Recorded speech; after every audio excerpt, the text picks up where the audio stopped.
quelles sont les modalités de suivi qui sont mises en place. Donc nous, on est tout nouveau dans ce partenariat. En termes de retour d'expérience, on va être encore un peu léger, mais en tout cas sur la structuration, ça peut être intéressant. Alors Dynacité, c'est 27 000 logements. On a la particularité d'être sur près de 250 communes.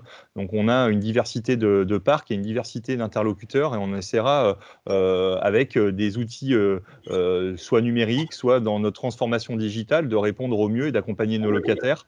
Donc je vais avoir cette casquette à la fois sur les outils marketing et puis aussi la partie innovation sociale qui m'anime parce qu'on travaille beaucoup avec d'autres partenaires, des startups notamment, qui essaient de nous apporter autre chose en fait dans le rapport aux locataires et puis dans notre parcours et notre expérience client.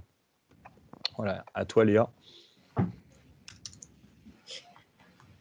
Alors, on a souhaité vous proposer ce thème car on est parti d'un constat. Les bailleurs sont de plus en plus des entreprises de services qui sont intégrées et donc qui ont besoin d'être de plus en plus innovants pour améliorer l'expérience client. En effet, en 2018, une étude a montré que 71% des bailleurs sociaux s'accordent à dire que la création, le maintien et l'entretien du lien social au sein des logements constituent le cœur de leur mission. Pour les bailleurs sociaux, tout l'intérêt est donc de parvenir à trouver un équilibre entre mission sociale et performance commerciale et opérationnelle. En parallèle de cela, le développement des technologies numériques a profondément bouleversé les attentes et les habitudes des consommateurs, notamment dans le secteur de l'habitat. On est tous hyper connectés et on a du coup une très grande attente vis-à-vis de notre bailleur. Effectivement, alors je ne vais pas reprendre une batterie de chiffres parce que hier on a eu l'occasion d'avoir de nombreux témoignages. Par contre, on a eu dans l'introduction notamment des témoignages qui étaient extrêmement intéressants, à la fois sur ce qu'on attend, sur la transformation aussi de notre parcours avec les locataires, les clients. Certains ont différentes appellations. En tout cas, il y a des choses intéressantes qui ont été dites. Je reprends des termes qui ont été cités comme la proximité augmentée. Qu'on ne se cache pas simplement derrière l'outil pour travailler en fait sur le parcours. Nous, ça reste aussi un outil. On est quand même acteur de proximité et ça c'est vraiment dans notre ADN. Nous, Dynacité, on n'a pas fait de compromis en fait sur la proximité. On souhaite absolument qu'on ait toujours des équipes sur le terrain. Parfois, d'ailleurs, les équipes du bailleur sont les seules qui restent sur le terrain. Je pense notamment dans les quartiers prioritaires de la ville. On est sur aussi des nouveaux enjeux, sur du prédictif. On se rend compte qu'il y a tout un tas de champs devant nous pour améliorer en fait à la fois notre gestion puis notre relation aux locataires. La semaine dernière avait lieu un webinaire organisé et piloté par l'Union sociale pour l'habitat. Ce qui était intéressant, c'était pas tant les ratios, parce qu'en fait, en termes d'équipement, on a juste un tout petit décalage, mais qui tend à se gommer entre l'équipement de nos locataires et l'équipement au titre du pays. Par contre, effectivement, c'est sur vraiment l'aspect démarche des locataires où on a encore des efforts à réaliser, et on se rend compte qu'en fait sur l'accompagnement et sur la démarche, nos outils en fait doivent en fait servir à améliorer cette relation-là, mais il faut quand même qu'on soit toujours vigilant pour être toujours en contact sur la personnalisation en fait des réponses qui sont apportées. Voilà. Dans ce contexte, du coup, on a souhaité répondre à cette problématique. Comment le digital aide-t-il les bailleurs sociaux dans l'accompagnement de leurs locataires, et ce, dans le but d'améliorer l'expérience client tout en gardant une relation de proximité propre au métier des bailleurs sociaux. Donc, au regard de cette question, 5 enjeux majeurs de la digitalisation pour les bailleurs sociaux. Le premier, c'est la réactivité. On le sait, le digital accélère le parcours locataire. Mais comment ainsi garder un accompagnement de qualité tout en automatisant certains processus? Le numérique est devenu un incontournable pour les Français, smartphones, tablettes, ordinateurs. L'accès à Internet s'effectue via des supports multiples qui conduisent les Français à être connectés en permanence ou presque. On a cette réactivité qu'on souhaite aujourd'hui tout le temps être connectés et on oblige ainsi les bailleurs à intégrer le digital au cœur de leur stratégie relation client afin de répondre à ce besoin. C'est pourquoi certains bailleurs se sont embarqués avec Pepernest parce que nous permettons d'éviter certaines mauvaises surprises et de répondre à ce besoin d'instantanéité. Qui, par exemple, n'a jamais connu l'expérience en tant que bailleur d'un locataire qui se présente à la signature de bail sans attestation d'assurance. Et ainsi, Pepernest peut, en quelques minutes, régler les démarches administratives pour vos locataires afin de souscrire à une assurance et de pouvoir signer le bail. On a un deuxième enjeu, c'est fournir un accompagnement clé en main. Le bailleur social, ce n'est pas une entreprise pas plus que le locataire d'un logement social n'est un client comme les autres. Mais il n'en demeure pas moins que les bailleurs sociaux sont confrontés à une problématique de concurrence. Les acteurs présents sur le marché sont obligés de faire évoluer leur offre pour améliorer la qualité de service rendu et ainsi répondre aux exigences croissantes des locataires. Pepernest est l'un des outils choisis par nos partenaires permettant de répondre à ce besoin en fournissant un service supplémentaire à vos locataires qui est gratuit, visant à faciliter les démarches administratives et ainsi à les fidéliser, parce qu'on améliore leur satisfaction client. Troisième enjeu, maintenir une relation de proximité. Il apparaît évident pour tous que le digital permet de multiplier les canaux de contact entre bailleurs et locataires. On augmente ainsi la joignabilité des bailleurs sociaux avec leurs locataires. Mais si le numérique constitue une réelle opportunité de développer la relation avec les locataires, il ne doit cependant pas constituer le seul moyen de contact unique.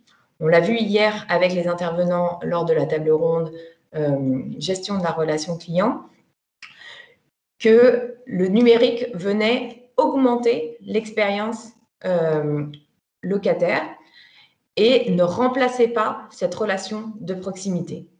Pepernest s'inscrit totalement dans cette démarche puisqu'on prodigue une assistance à vos locataires non seulement par téléphone, mais aussi via le canal digital, le site internet pepernest.com, et afin qu'ils puissent réaliser leur démarche selon le mode qu'ils désirent. Quatrième enjeu, la continuité dans l'accompagnement. On le sait, sont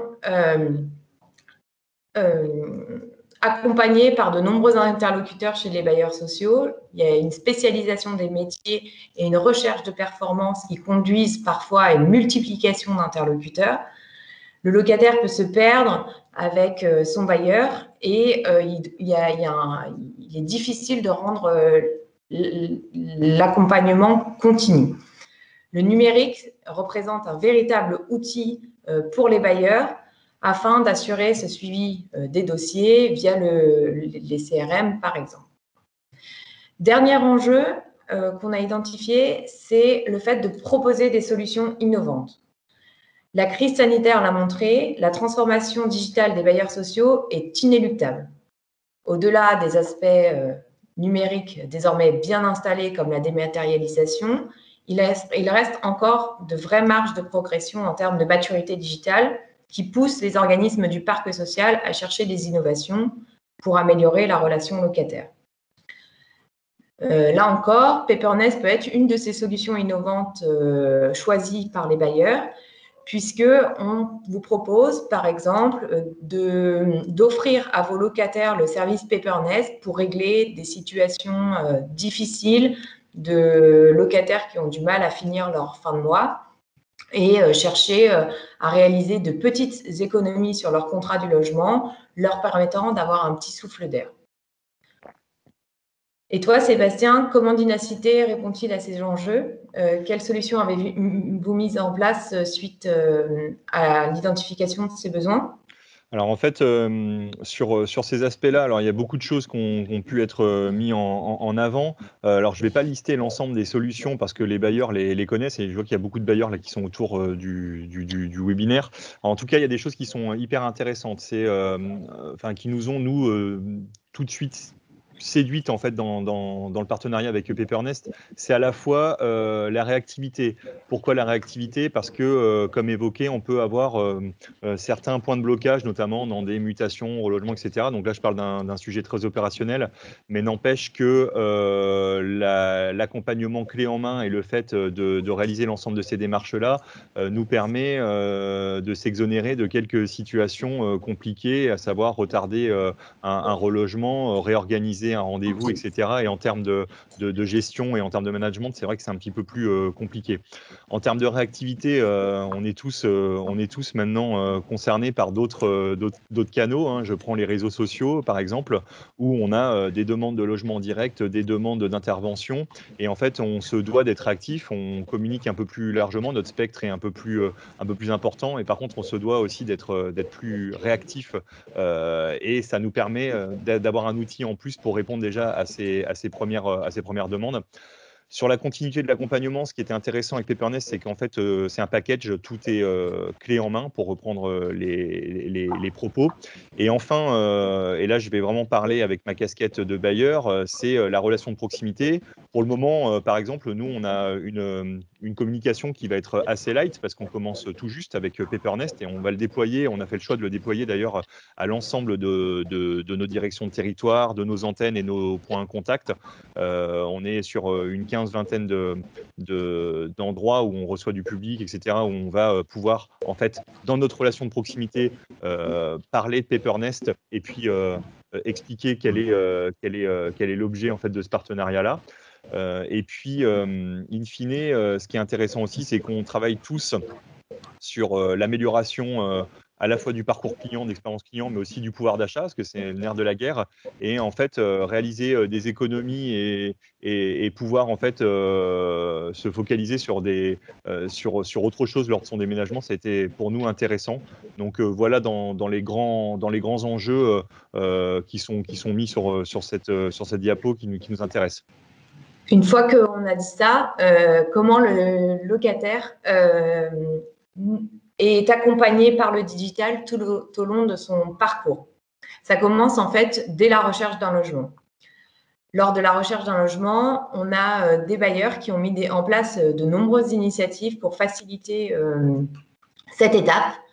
Les plateformes avec des recherches multicritères, les visites virtuelles, les prises de rendez-vous digitalisées, les candidatures en ligne. Tout un attirail de solutions a été mis en place par les bailleurs pour faciliter cette étape. Pepernest peut venir compléter ou s'inscrire dans cette démarche. À l'instar d'autres solutions digitales, c'est une initiative qui peut être menée pour proposer des services complémentaires innovants aux futurs locataires dans le but de les convaincre lors de la commercialisation des logements. En effet, de nombreux partenaires souhaitent proposer Pepernest dès la visite du logement afin de convaincre le locataire qu'il sera bien accompagné tout au long de sa vie chez son bailleur.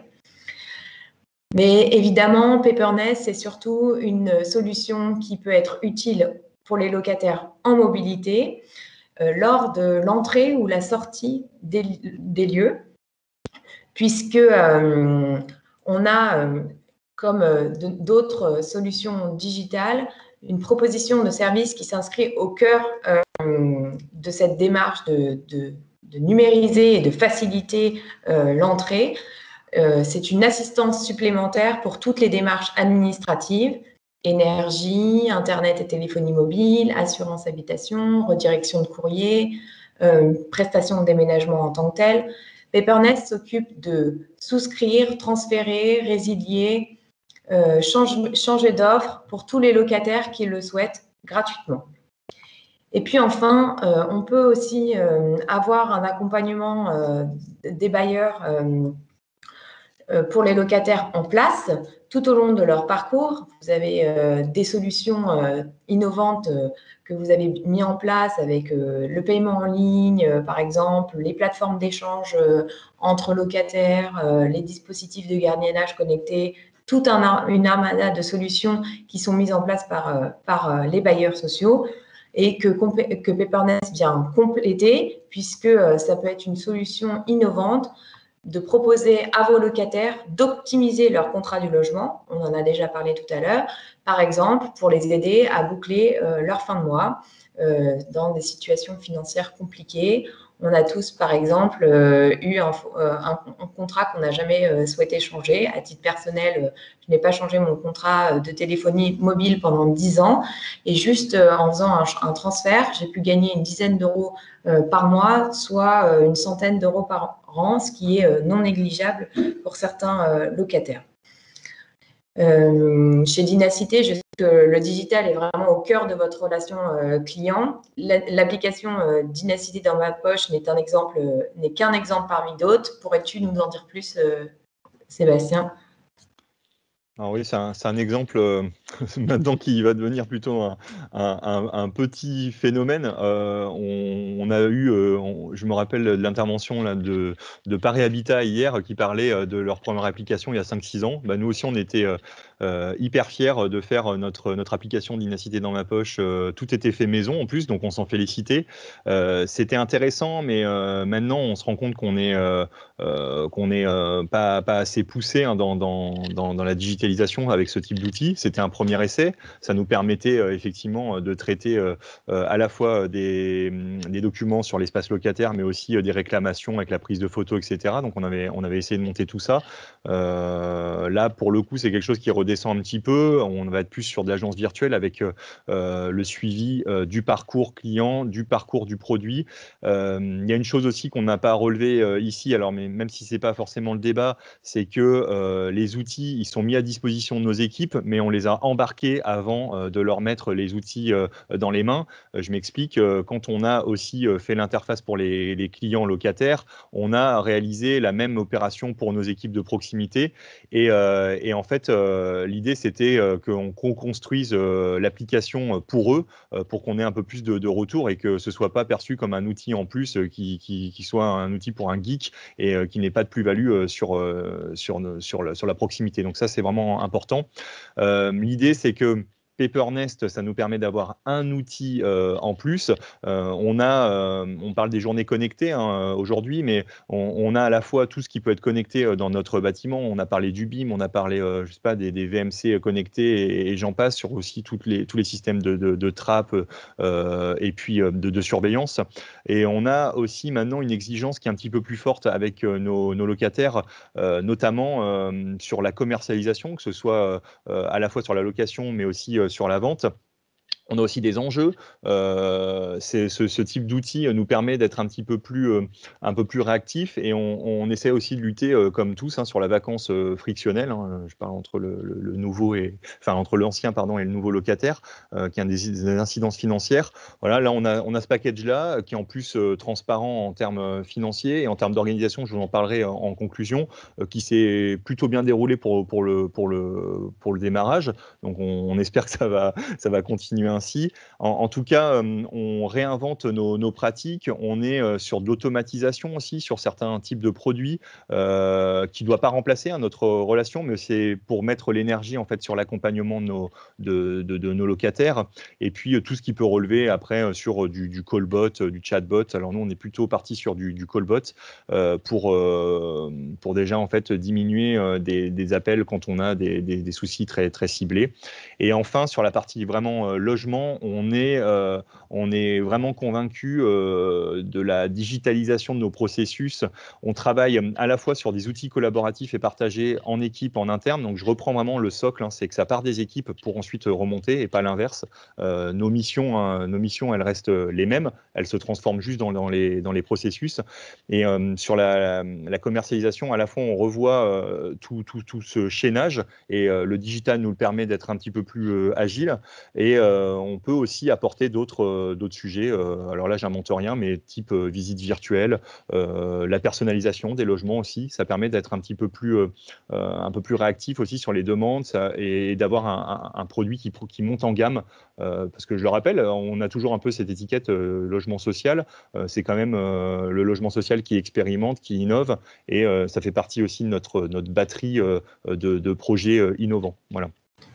Merci beaucoup, Sébastien. Voilà, au total, ce qu'on voulait vraiment montrer aujourd'hui, c'était que le digital venait améliorer l'expérience locataire, toujours être dans le but d'augmenter la satisfaction, d'avoir une relation locataire-bailleur de proximité augmentée, comme l'a dit le maire de Villeurbanne hier lors de la conférence d'introduction.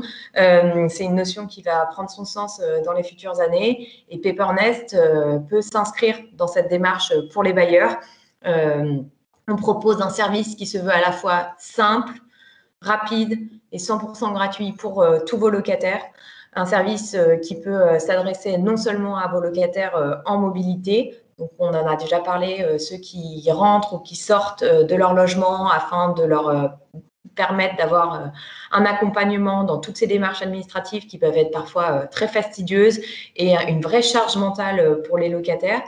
On peut aussi, vous l'aurez compris, accompagner les locataires en place avec des solutions pour optimiser leurs dépenses, parce qu'on n'est pas toujours au courant de toutes les nouvelles offres disponibles sur le marché. On s'est rendu compte que vos locataires n'étaient pas forcément les plus informés pour ça. Et donc, c'est pour ça qu'aujourd'hui, on propose aux bailleurs des partenariats chez Pepernest afin que vous leur proposiez ce service gratuitement. Et donc, merci Sébastien pour ton intervention et pour nous faire part de ton retour d'expérience de ce partenariat, de nous dire pourquoi vous avez fait le choix de cette collaboration avec Pepernest. Et puis surtout, comment ça s'inscrit dans vos objectifs de stratégie client. Alors, je vais en profiter pour rebondir sur une intervention de Fabrice Bellois. Pardon si j'ai écorché votre nom. Effectivement, le reste à vivre, ça a été une première clé pour réaliser le partenariat, parce que dans nos missions, et moi dans mes missions, effectivement, dans le service, on travaille effectivement sur le reste à vivre et puis le pouvoir d'achat de nos locataires. Hein. Ça passe par tout un tas d'initiatives. On est aussi convaincu que la digitalisation nous aide sur certains sujets. Alors là, effectivement, on a un package qui relève du logement, parce qu'on parle d'abonnement, on parle de contrats pour le courrier, on parle de contrats pour demain l'électricité, etc. En fait, c'est notre cœur de métier, donc ça nous aidait, effectivement. On a des sujets un peu moins sexy sur le papier, mais qui sont aussi digitalisés, pour lesquels on travaille. Je pense aux encombrants, par exemple. On fait des tests avec des startups, avec du coup un outil digital, et on embarque une communauté autour. Donc on voit que le système est un peu différent. À un moment, on était vraiment en ultra proximité, mais l'outil nous permet d'avoir une traçabilité, un reporting, et aussi d'embarquer des personnes qui seraient peut-être pas venues sur ce type de projet. Nous, en tant que bailleurs, parfois on communique sur certains sujets. En fait, on n'arrive pas à embarquer avec nous les locataires, et là ça permet d'avoir un autre sujet. Et puis alors, pour recentrer parce qu'il nous reste 1 minute avant la conclusion, que je vais essayer d'accélérer un petit peu, mais en tout cas pour recentrer sur Pepernest, on avait nous à la fois un service en plus, comme je vous le disais, c'était transparent. Sur l'organisation, pour être hyper concret et hyper opérationnel, on a eu des questions à la fois sur les données personnelles, les fameux RGPD, et donc ça, on a eu toutes les garanties avec notre DPO et puis le DPO de Pepernest. Donc on ne joue pas avec les données de nos locataires, hein, voilà, et on ne les monnaie pas. Ça, c'était non négociable. Donc soyez rassurés pour les bailleurs qui voudraient se lancer dans l'aventure. Là-dessus, on n'a pas eu de soucis. Ils se sont adaptés aussi à notre personnel de proximité pour mettre en place des sessions d'information, et on a voulu réduire au minimum la charge administrative qui pourrait être liée à la mise en place d'un partenariat Paper Nest. Grosso modo, on va communiquer, nous, alors un petit peu plus largement, effectivement, sur nos réseaux, sur notre site web, et surtout lors des visites. Et une fois que on a un contact avec un locataire, un futur locataire ou un locataire qui change dans son parcours, on lui propose en fait ce partenariat-là, et il suffit de son nom, prénom, un numéro de téléphone, on fixe le rendez-vous, et ensuite Paper Nest prend tout en charge. Donc, en termes d'organisation, ça ne va pas complètement modifier les organisations, je pense, de vos territoires, de vos agences. Et ça, c'est plutôt rassurant. On a eu aussi, nous, des moments où on devait redécaler, et Paper Nest a su s'adapter. En tout cas, pour le moment, ça se passe très bien. On a juste 2 antennes là, qui ont commencé, et on a déjà un taux de retour. Donc ça vient en complément à la fois de nos initiatives sur le parcours client, les initiatives qui sont menées aussi sur les territoires. On travaille avec des labs, des ateliers numériques. On travaille aussi sur la partie à la fois pour les jeunes et à la fois pour les seniors. Donc, ça fait partie de la digitalisation en fait, dans notre parcours client. Et ça nous apporte un service pour nos clients, et puis pour travailler vraiment sur l'anticipation de changements, sur la fidélisation et vraiment le pouvoir d'achat. J'insiste vraiment là-dessus parce que ça, c'est vraiment un leitmotiv qui nous a tout de suite paru pertinent avec ce type de partenaire. Merci beaucoup. On a très peu de temps pour une session de questions-réponses. Je crois voir que Monsieur Faure, vous avez commencé la session questions-réponses par la question suivante. Quels sont vos outils de gestion de la consommation énergétique, la maintenance des chaudières, par exemple, et le suivi documentaire? Donc, je pense que ça vous est adressé, Monsieur Petit. Alors là, c'est moins ma partie, vous m'excuserez. On a effectivement un suivi, on a une cellule qui s'appelle le BPE, le Bureau de la performance énergétique, qui en fait analyse l'ensemble des données par territoire, et en fait qui optimise certaines consos. On est aussi un bailleur qui réhabilite beaucoup, notamment des réhabilitations thermiques, donc ça c'est important. Et on teste d'autres sujets. Alors là, je m'écarte un petit peu de notre présentation, mais à titre d'info, on travaille sur un petit projet d'autoconsommation sur un territoire. Vous savez aussi l'histoire des serveurs qui peuvent du coup récupérer la chaleur et la remettre dans le circuit soit de chauffage ou de préchauffer en fait l'eau pour redistribuer. Voilà, on a ce type d'initiative où le connecté en fait permet d'être un petit peu plus frugal en termes de consommation énergétique. Voilà pour vous en dire un peu plus. Après, si vous souhaitez, Monsieur Faure, n'hésitez pas à m'envoyer un petit message sur une question un peu plus précise, et je vous mettrai en relation avec plaisir avec notre BPE. C'est très gentil, merci beaucoup. Donc, moi, en fait, je voudrais rebondir, Monsieur Petit, sur le côté de... parce qu'il y a beaucoup d'innovations digitales, etc., etc. Or, comme nous le savons tous, l'une des parties prenantes essentielles, on va dire, dans le monde des bailleurs sociaux sont les locataires. Et donc, il y a des gens qui sont, on va dire, laissés pour compte, quelque part, parce que c'est une population qui a un reste à vivre assez faible par rapport, on va dire, à la moyenne française. Nous sommes très sensibilisés sur le coût de l'Internet, parce que passer les 12 premiers mois de promotion que proposent tous les grands opérateurs, le 13e mois, c'est le coup de bambou. On atteint facilement les 400 € par an de facture d'Internet à partir du 13e mois, et ça pose un vrai problème dans le monde des bailleurs sociaux. J'ai eu en ligne, c'était juste avant le confinement, un bailleur social qui m'a dit: écoutez, c'est bien simple, monsieur Bellois, j'ai 30% de mes locataires qui n'ont pas Internet parce que c'est trop cher. Par ailleurs, il y a une récente étude du Credox sur le premier confinement du printemps 2020, où il y a entre 600 000 et 1 million d'élèves qui a décroché du système scolaire à distanciel parce qu'ils n'avaient pas les outils, alors soit ordinateur, soit Internet, pour suivre les cours à distance. Vous avez raison, vous m'entendez ? Vous avez raison de le souligner. En fait, c'est pour ça que je me permettais la parenthèse de nos partenaires locaux. On travaille par exemple avec des labs. On a répondu en tant que partenaire et remporté l'appel à manifestation d'intérêt sur la fabrique numérique de territoire, par exemple. On travaille aussi beaucoup sur les ateliers numériques pour éviter cette fracture-là. Évidemment, le coût, vous avez raison de le souligner, et c'est pour ça que le fait de pouvoir comparer et de pouvoir changer de façon un peu plus agile, ça permet aussi d'un moment donné de faire jouer la concurrence. C'était l'objet. Donc voilà, c'est des premières questions, effectivement. Quand on parlait aussi de proximité, nous, on n'oublie pas notre mission d'intérêt général, et en fait, le lien, il se fait vraiment en proximité, et ça, je vous le dis, c'est non négociable, c'est notre cœur de métier. Je prends l'exemple, on est en train d'expérimenter des bornes interactives sur différentes agences.